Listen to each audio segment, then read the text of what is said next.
नमस्ते, थर्ड आई में आपका स्वागत है। आज थोड़ी बात कर ली जाए कि जो आने वाला समय है, अगले 10-20 साल की राजनीति, उसका ये संधि काल है क्या? मतलब पुरानी जनरेशन एक तरह से धीरे धीरे समाप्त हो रही है, नई जनरेशन टेक ओवर कर रही है। आप कहीं भी ले लीजिए, अगर आप उत्तर प्रदेश लीजिए तो मुलायम सिंह यादव जी, मायावती जी, ये लोग अब आज इनका कोई मतलब अब रेलिवेंट नहीं रह गए हैं। मुलायम सिंह जी तो हैं भी नहीं। बिहार ले लीजिए तो आज लालू जी, नीतीश जी, ये सारे लोग अब नेपथ्य में जा रहे हैं या अगले 1-2 साल में नेपथ्य में चले जाएंगे। आप किसी भी स्टेट में ले लीजिए, वेस्ट बंगाल ले लीजिए, ममता दीदी का 1-2-3 साल, अभिषेक, अगर तृणमूल की बात करते हैं तो अभिषेक जी को आना है आगे। उड़ीसा की बात, आप किसी स्टेट की बात ले लीजिए तो अब यंगर लीडरशिप मेरे ख्याल में अगले 1-2 साल में आ रही है। इस यंगर लीडरशिप में अगर हिंदी हार्टलैंड की बात करें, मैं अभी साउथ में नहीं जा रहा हूँ, साउथ में भी अब यंगर लीडरशिप आ रही है। स्टालिन के लड़के बड़े हो रहे हैं उधर, मतलब सब जगह एक यंगर लीडरशिप का आप कहीं ना कहीं प्रोमिनेंट देख रहे हैं, उनका दखल देख रहे हैं राजनीति में, चाहे वो शिवसेना के आदित्य ठाकरे हो, चाहे वो शरद पवार की बेटी सुप्रिया सूले हो, या किसी भी स्टेट में यंगर लीडरशिप की बात हो। मैं यंगर लीडरशिप आज थोड़ा हिंदी हार्टलैंड की बात कर लेंगे, जो हिंदी और खास करके यूपी बिहार के लोग, और इसमें जो यंगर लीडरशिप का क्या रोल हो रहा है। बात शुरुआत करते हैं राहुल गांधी से, क्योंकि राहुल गांधी इस संधि काल के जैसे बैटन नहीं होती है, पुराने लोग यहाँ पे आके राहुल गांधी तक को एक यात्रा खत्म हो रही है, और राहुल ही गांधी शायद इस जो अगली जनरेशन है उसको पिछली जनरेशन का जो भी बैटन कहिए या जो भी कहिए वो सौंपने जा रहे हैं। राहुल गांधी की, और ये मैं 2 रेफरेंस से कह रहा हूँ, मैं 2 लोगों का स्पेसिफिक आज बात करूंगा, ज़्यादा डिटेल में तेजस्वी यादव और अखिलेश यादव जी की उत्तर प्रदेश के रेफरेंस में बात। भारत जोड़ो न्याय यात्रा आज बिहार में प्रवेश कर गई। नीतीश जी का एक मतलब इंडिया अलायंस की दृष्टि से एक बड़ा भारी सेटबैक था। नीतीश जी छोड़ के चले गए थे बिहार, जो उनका गढ़, मतलब जो एक तरह से गढ़ था इस पूरे उसका, जहाँ से ये सूत्रधार पात्र हुआ था इस सारी चीज़ों का, वहाँ का मुख्य सूत्रधारी गायब हो गया था। लेकिन जिस तरह का अभूतपूर्व स्वागत राहुल गांधी का बिहार में हुआ है, उससे ऐसा नहीं लगता है जिसने इस घटनाक्रम को न सुना हो कि वहाँ लेश मात्र भी फर्क पड़ा है नीतीश जी के बाहर निकलने से। अभूतपूर्व स्वागत, और कल उनकी रैली है। जो सूत्र बता रहे हैं उसके अनुसार आरजेडी से तेजस्वी यादव जी को जाना है, लेकिन तेजस्वी यादव जी को कल ईडी ने भी समन किया हुआ है, कोई ना कोई तो आरजेडी से जाएगा ही जाएगा। सीपीआईएमएल के दीपांकर भट्टाचार्य जी जा रहे हैं, सीपीआई मतलब कम्युनिस्ट पार्टी के और लोग भी वहाँ शिरकत करेंगे, क्योंकि कम्युनिस्ट पार्टी बंगाल में भारत जोड़ो यात्रा के साथ अपने को ठीक से जोड़ ली है। एक चीज़ शायद राहुल गांधी के लिए भी आसान है कि अब ये कहना ना कि मुझसे नहीं पूछा, मुझसे रूट नहीं पूछा, उससे कम से कम राहुल गांधी बाहर निकल गए। नहीं तो नीतीश जी का ये था कि मुझसे नहीं पूछा, इंडिया अलायंस में ऐसे करना चाहिए था, वैसे करना चाहिए था। अब लोगों को राहुल गांधी की यात्रा है, सब लोग आके जुड़ के उनका सहयोग कर रहे हैं। ये बात मैं इसलिए कह रहा हूँ कि बिहार में एक बड़ा मुद्दे 2-3 हैं जो राहुल गांधी भी उठा रहे हैं। राहुल गांधी के जो 5 मुद्दे हैं उसमें से जो एक बहुत महत्वपूर्ण मुद्दा है वो है जाति जनगणना का। इसमें कोई दो राय नहीं कि जाति जनगणना का सारा ताज और सारा क्रेडिट नीतीश जी अकेले ही लेना चाहते थे।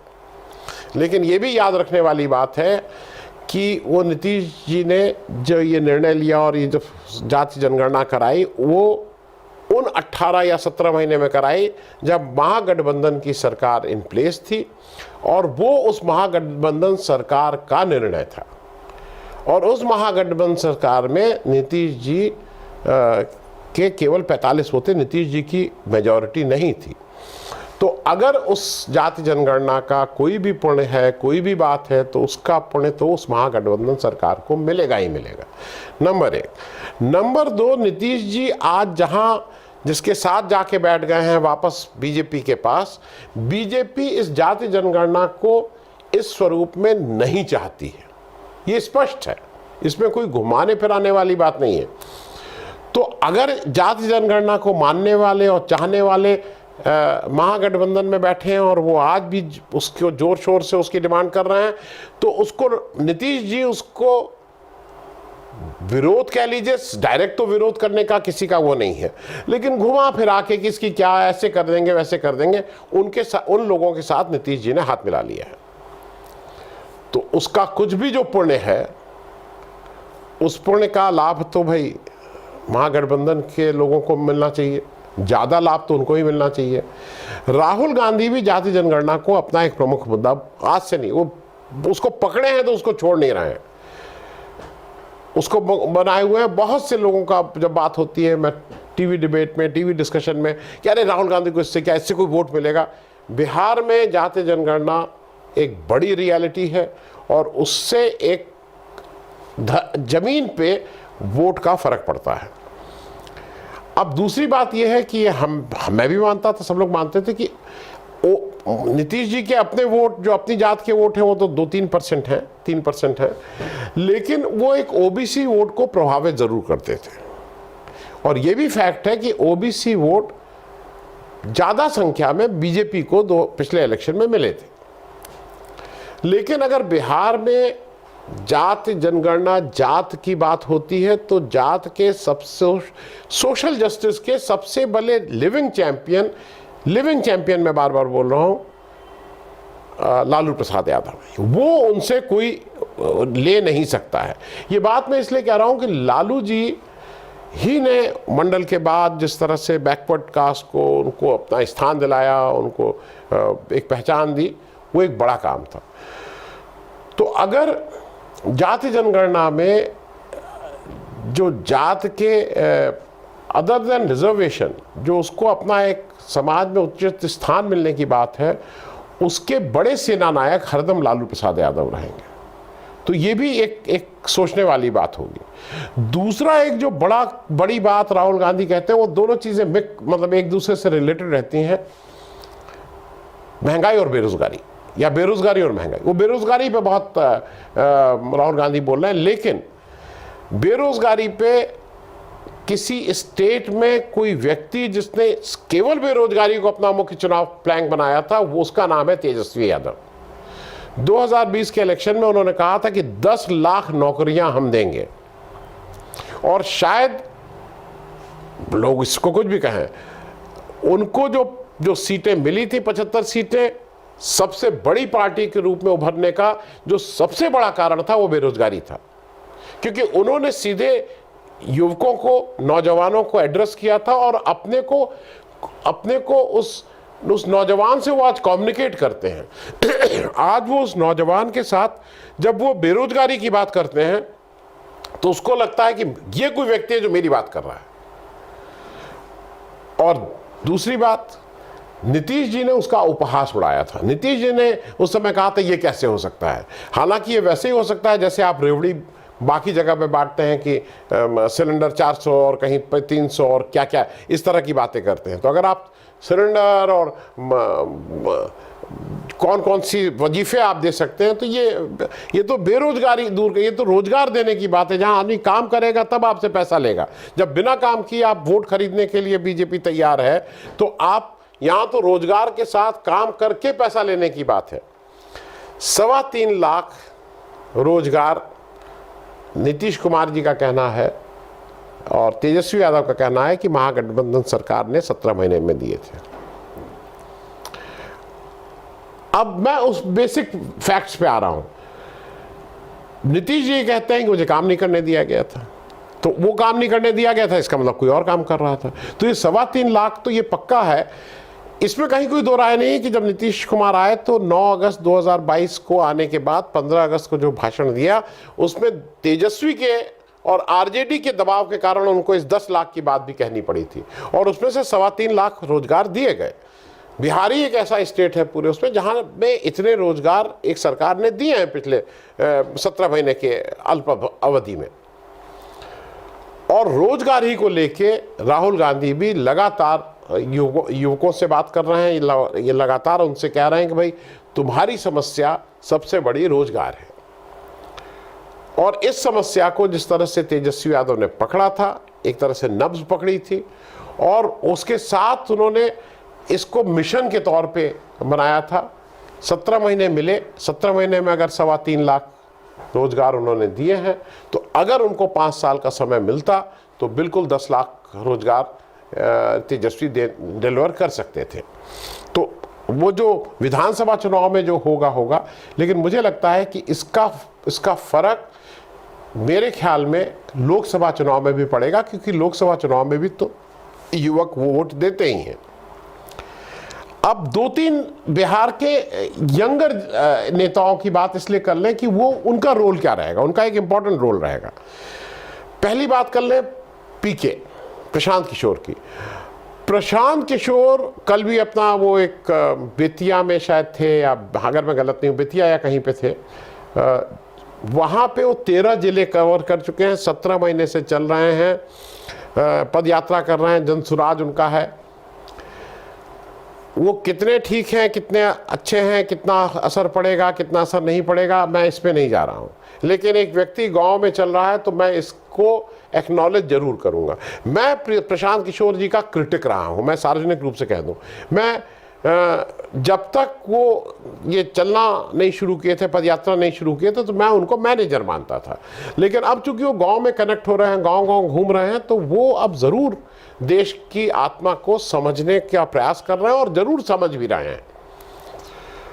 उनका भी ये मानना है कि नीतीश जी ने जो काम किया है उसको उन्होंने तो ज़्यादा कड़े शब्दों में उसकी निंदा की है, और उनका और बहुत से लोगों का ये मानना है कि 2024 जनता दल यूनाइटेड का एक्सपायरी ईयर है। इसके बाद जनता दल यूनाइटेड इस स्वरूप में नहीं रहेगा।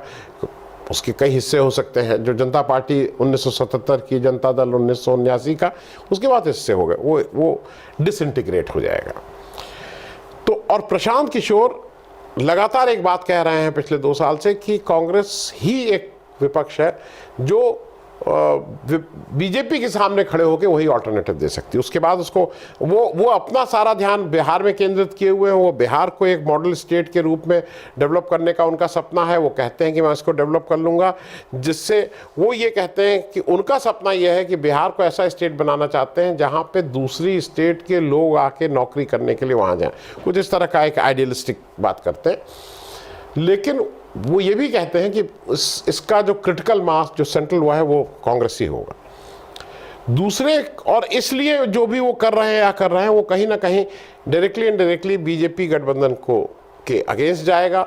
इस गठबंधन का वो जो भी काम कर रहे हैं वो डायरेक्टली या इनडायरेक्टली सपोर्ट करेगा। अब एक चिराग पासवान है,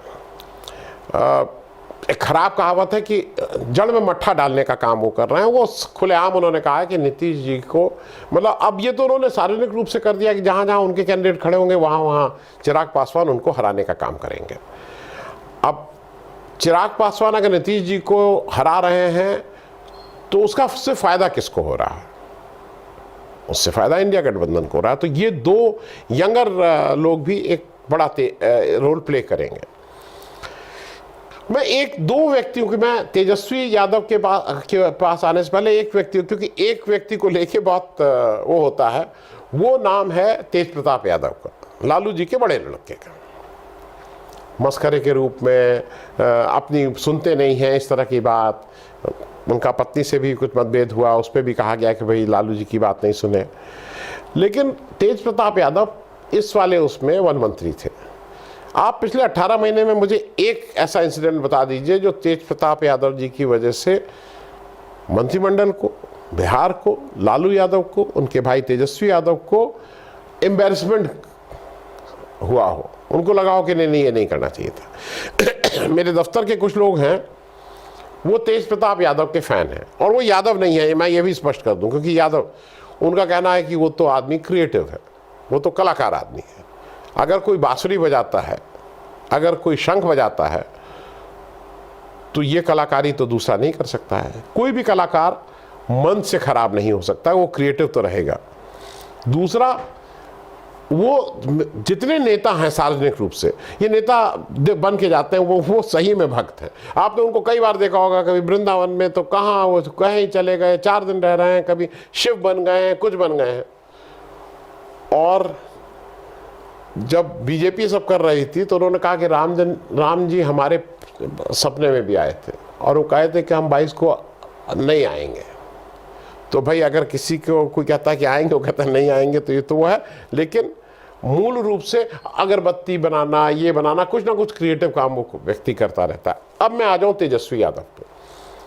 तेजस्वी यादव पे जो अभी तक जैसे जिस तरह से उन्होंने कहा, वो उस पर बहुत बात हो चुकी है, मैं उसको रिपीट नहीं करूंगा। जिस तरह का धैर्य, जिस तरह का एक गंभीरता, मैच्योरिटी उन्होंने दिखाई है, वो बाकी सारे देश के जो उनके समकक्ष, उनकी हम उम्र जो नेता है, उनसे बहुत आगे जाके खड़े हो गए हैं।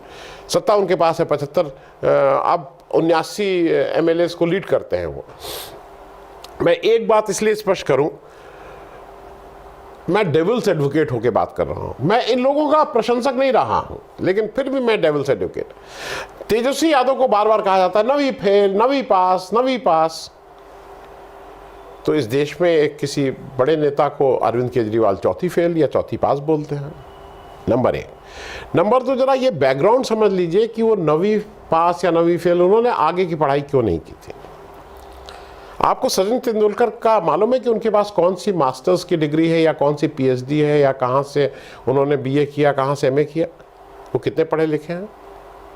नहीं पढ़े लिखे। अगर 9वीं 10वीं को आप पढ़ा लिखा नहीं मानते हैं तो ठीक बात है, नेता को पढ़ा लिखा होना चाहिए, इसमें कहीं दो राय नहीं, इसमें मैं भी मानता हूं।